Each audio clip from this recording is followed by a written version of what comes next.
ମୋ ନାଁ ହେଉଛି ଟଲି। ମୋତେ ଯେତେବେଳେ 14 ବର୍ଷ ହୋଇଥିଲା ଏହି ଘଟଣା ସେତେବେଳେ ଘଟିଥିଲା।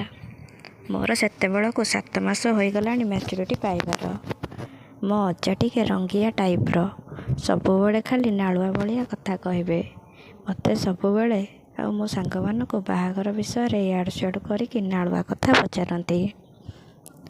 ହେଲେ ଆମକୁ ସେଇ ସମୟରେ ଏତେ ସବୁ କଥା ଜଣା ନଥିଲା ଯେ ବାହାଘର ହେବା ପରେ ପିଲାପିଲି ହେବାକୁ ପଡ଼ିବ, ତାପରେ ଯାଇକି ପିଲା ଜନ୍ମ ହେବ, ଏତେ ସବୁ ଜଣା ନଥିଲା। ମୋତେ 15 ବର୍ଷ ହେବା ଯାଏ ମୁଁ ଖାଲି ଟିଭିରେ କାର୍ଟୁନ୍ ଚ୍ୟାନେଲ୍ ଲଗେଇକି ଦେଖେ। ପିଲାପିଲି ବିଷୟରେ କିଛି ହେଲେ ଜଣା ନଥିଲା। ମୁଁ ମଝିରେ ମଝିରେ ମୋ ଅଜାଘର ଗାଁକୁ ଯାଏ। ଅଜାଘର ଗାଁରେ ଗୁଡ଼ାଏ ପିଲା ରହୁଥିଲେ। ମୋତେ ଖେଳିବାକୁ ବହୁତ ସୁବିଧା ହେଉଥିଲା ସେଇଠି। ମୋ ଅଜା ମୋତେ ସବୁବେଳେ ପିଲା ଜନ୍ମ କରିବା ବିଷୟରେ ଖାଲି ଇଆଡ଼େ ସିଆଡ଼େ କରି ପଚାରନ୍ତି। ଜନ୍ମ କଲାବେଳେ କଷ୍ଟ ହେବ, ତୁ ଛୋଟ ଛୁଆଟା, କ'ଣ କରିବୁ ବଡ଼ ହେଲେ? ମୋତେ ଖାଲି ଏମିତିଆ ନାଳୁଆ କଥା କୁହନ୍ତି। ମୋ ଅଜାଙ୍କ ନାମ ଥିଲା ବୈକୁଣ୍ଠ। ମ୍ୟାଚୁରିଟି ହେବା ପରେ ମୋତେ ପିଲାପିଲି ଉପରେ ଟିକେ ଟିକେ ଆଇଡ଼ିଆ ଆସିଥିଲା, କିନ୍ତୁ ସେତେ ସାଙ୍ଗେ ସାଙ୍ଗେ ନାହିଁ। ପ୍ରାୟ ଟାଇମ୍ ଅଜା ମୋତେ ଟାଣି ଆଣିକି ତାଙ୍କ କୋଳରେ ବସାନ୍ତି। ମୁଁ ଅଜାଙ୍କ କୋଳରେ ବସିଲା ପରେ ଅଜାଙ୍କ କଦଳୀ ପୁରା ଟିଙ୍ଗେଇ ହୋଇଯାଏ ବୋଧେ। ଅଜା କ'ଣ ରଖିଛନ୍ତି ଲୁଚେଇକି ବୋଲି ମୁଁ ହାତରେ ଚିପିଦିଏ। ମୋତେ ସେତେ ଜଣା ନାହିଁ ଯେ ଏମିତି କୋଳରେ ବସିଲେ ତାଙ୍କର ଟିଙ୍ଗେଇ ହୋଇଯାଉଛି ବୋଲି। ମୁଁ ଏମିତି ଅନେକ ଥର ତାଙ୍କ କୋଳରେ ବସିଛି। ବହୁତ ଥର ତାଙ୍କ କଦଳୀକୁ ହାତରେ ଚିପି ପକେଇଛି। ମୋତେ ସେଇ ସମୟରେ ଜଣା ନଥିଲା ଯେ କଦଳୀ କେମିତି ଦେଖାଯାଏ। ମୁଁ ଅଜାଙ୍କୁ କହେ, କ'ଣ ଲୁଚେଇକି ରଖିଛ, ମୋତେ ତ ଦେଉନ। ଅଜା ବୋଧେ ସେଇ ସମୟରେ ଅଲଗା ୱେରେ ଭାବି ନେଉଥିଲେ, କିନ୍ତୁ ମୁଁ ଛୋଟ ଥିଲି, ମୋତେ ଜଣା ନଥିଲା ପିଲାପିଲି କେମିତି କରାଯାଏ। ଥରେ ମୁଁ ଅଜାଘର ଗାଁକୁ ଯାଇଥିଲି, ଭୋଜି ହେଉଥିଲା। ଅଜା ଗୋଟେ ଅଲଗା ଘରେ ରହୁଥିଲେ। ମୁଁ ଦେଖିବାକୁ ଗଲି ତାଙ୍କ ଘର ଭିତରକୁ। ଅଜା ଖଟ ଉପରେ ବସିଥିଲେ। ମୋତେ କହିଲେ, ଆସିଲୁ, ଆସେ ମୋ ଧନମାଳିଟା, କେତେ ପତଳା ହୋଇଗଲାଣି ରେ ମୋ ଧନଟା। ଏମିତି କହିକି ମୋ ପେଟକୁ ଆଉଁସି ଆଉଁସି ମୋ ଭଣ୍ଡା ଆଡ଼େ ନ ଜାଣିଲା ଭଳି ହାତ ମାରି ଦେଉଥାନ୍ତି। ସବୁଥର ଭଳି ଏଇଥର ହେଲେ ଅଜା ମୋତେ କୋଳରେ ବସେଇଲେ। ଭୋଜି ହେଉଥିଲା ଯେ ସବୁ ଭୋଜିରେ ବ୍ୟସ୍ତ ଥିଲେ।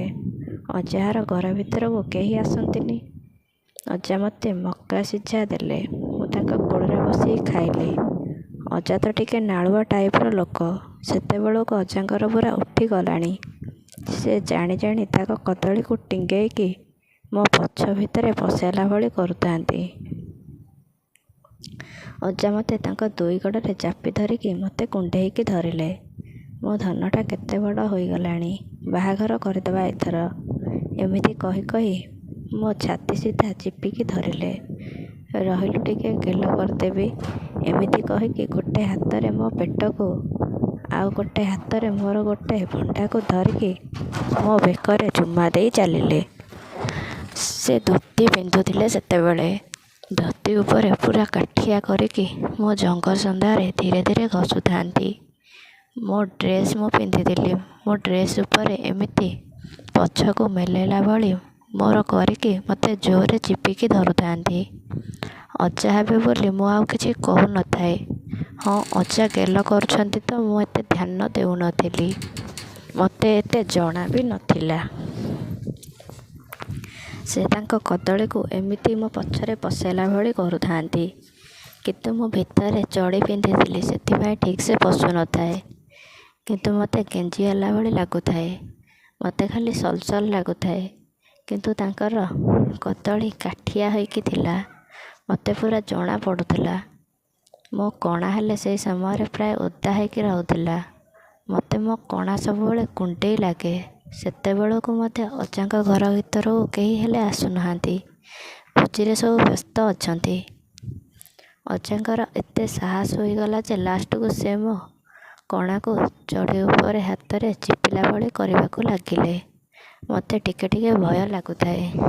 କାଳେ କ'ଣ ହୋଇଯିବ ବୋଲି ଭୟ ଲାଗୁଥାଏ। ମୁଁ ଟିକେ ଟାଣି ହେଲା ଭଳି ହେଉଥିଲି, କିନ୍ତୁ ସେ ମୋତେ ଗୋଡ଼ ସନ୍ଧାରେ ଚାପିକି ଧରୁଥାନ୍ତି।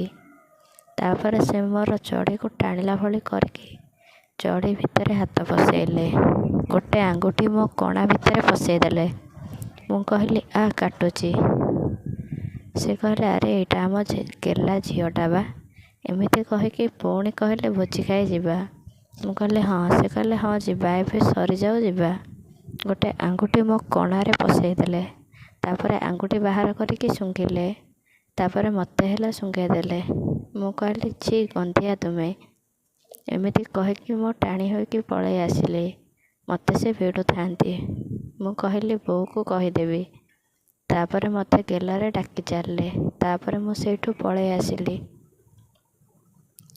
ବାଥରୁମ୍ ଯାଇକି ମୋ ଚଡ଼ି ଖୋଲିକି ମୁଁ ନିଜେ କଣାକୁ ମେଲେଇକି ଦେଖିଲି। କାରଣ ସେତେବେଳେ ମୋ କଣା ଖାଲି ପୋଡ଼ିଲା ଭଳି ଲାଗୁଥିଲା। ମୋତେ ଆଙ୍ଗୁଠି ପଶେଇବା ପରେ କଣା ଭିତର କେମିତି ଗୋଟେ ଚାଇଁ ଲାଗୁଥିଲା। କିଛି ସମୟ ଗଲା ପରେ ଭଲ ହୋଇଗଲା। ଏମିତି ଘଟଣା ଘଟିଥିଲା ମୋ ସହିତ।